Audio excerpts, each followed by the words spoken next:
নমস্কার সকলকে, কেমন আছেন সবাই? যাদের মূলাঙ্ক ৭ আজকে তাদের জন্য হায়ার সেলফের তরফ থেকে কি বার্তা আছে চলুন দেখে নেওয়া যাক। প্রথম যে মেসেজটি আপনাদের আছে সেটি হচ্ছে স্যাটারডের তরফ থেকে, যিনি হচ্ছেন আমাদের প্রাকৃতিক শক্তি বা প্রকৃতির যে ঘটনা তার প্রতীক।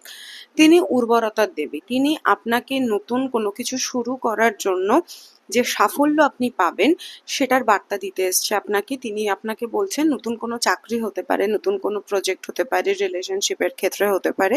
যেখানেই আপনি দেবী স্যাটারডেকে প্রার্থনা করবেন তিনি তার উত্তর দেবেন। আপনি যদি কোনো সম্পর্কে থাকেন সেই সম্পর্ক স্থায়ী হবে। ইভেন বিবাহের দিকে যেতে পারে, নতুন কোনো রিলেশনশিপ আপনার লাইফে আসতে পারে। আপনার রিলেশনশিপের তরফ থেকে আপনি প্রটেক্টেড থাকবেন।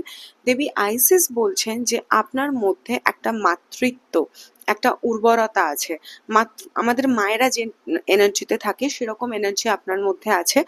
নিজের কিছু কথা গোপন রাখতে শিখুন, নিজের উপরে বিশ্বাস ভরসা রাখুন, কারণ কিছু জিনিস গোপন রাখা আপনার জন্য এই মুহূর্তে ভীষণ প্রয়োজনীয়।